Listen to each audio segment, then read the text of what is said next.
I met up this morning with one of my most special friends, and we were just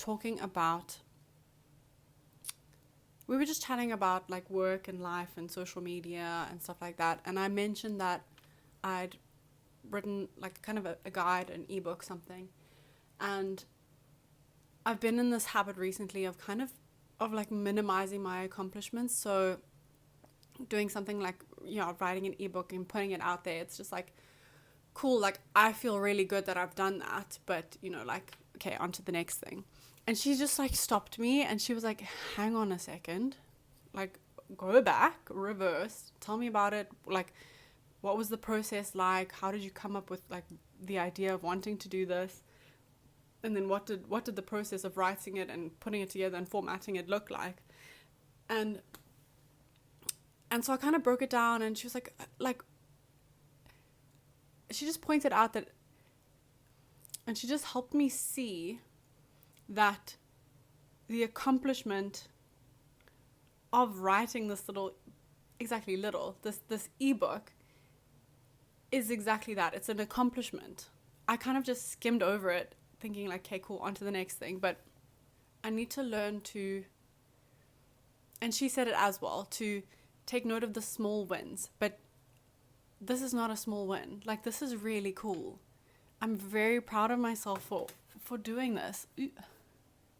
I sent it to an editor. I had one of my friends who is an occupational therapist read through it. And so it's evidence-based. It's based essentially on my experience. It's the book, it's the guide that I would have wanted when I was going through my eating disorder. And I don't have it all figured out, but if I can share with someone else a bit of information or things that have helped me in the past, and that even potentially helps them, like that's more than enough. And so seeing my friend was really just a beautiful reminder to slow down. And in this world of hustle culture and onto the next thing and push, to just sit and take up space and own what you've done and own your accomplishments.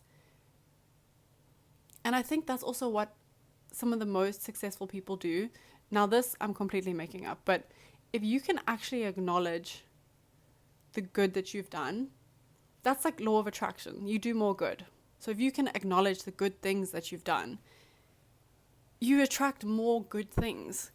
And so acknowledging accomplishments like this, you're acknowledging the effort that you've put in, the hard work, the dedication, the hours that might be outside your working hours, all these additional efforts. In acknowledging your accomplishments, you're acknowledging that as well. And so it just reinforces that behavior. And so that's a practice that I definitely want to implement going forward, because I don't think I do it enough, where I slow down and I acknowledge my accomplishments, and also just to acknowledge the person that I am and the things that I've done and my mindset currently, to just take note of what I'm thinking. Because the more that I think something, the stronger those connections in my brain will get, whether it's negative or positive. So just to slow down and actually acknowledge the positive thoughts in my brain. And if they are negative, to reframe and shift that narrative, because you are what you think. And so I'd like to incorporate a journaling practice that includes, even just while I'm doing my morning pages, like the last chunk or the last little paragraph or so, which usually actually turns out to be me just celebrating me, who I am as a person. So I'll have all these big feelings while I'm journaling, but it seems that the last half a page is always about, cool, I'm having these thoughts, working out what my next steps are, and then like actually acknowledging that I'm a good person, and that whatever problem I'm having, like it will be solved and everything will be okay. And so I really love journaling, and I recommend doing that. every day. I also noticed that the more I need to journal, like the more mental spaghetti I have, the more resistance I have to writing, which means that, yeah, I need to write more. And so pushing through that discomfort, that resistance to not write, is more often than not rewarded by the stuff that I write being just a brain dump, taking all of this noise and putting it onto a piece of paper, and that is just the most rewarding thing. Anyway, so I would love if you could just take 3 minutes, make yourself some tea, sit in the sun if you can. It's raining here, it's a little bit cold. I'm sitting in front of a heater.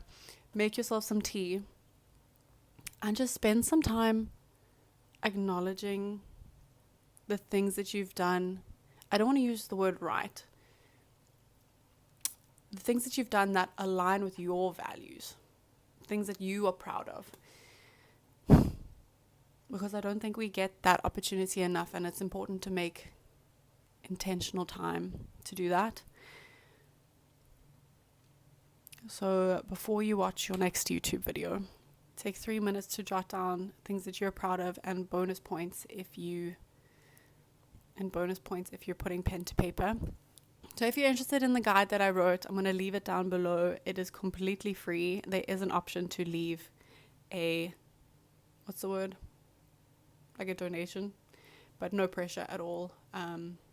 It is about my experience with ADHD and binge eating, and a bit of the science behind it, a bit of my story, and a bit of evidence-based practice as to how I've overcome that.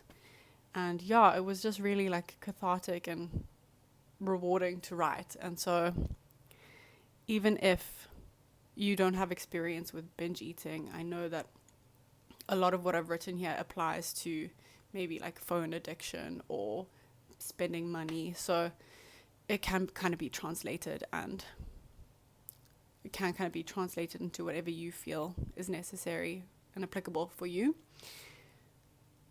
But yeah, I hope you have a really lovely day and you're doing better than you think you are.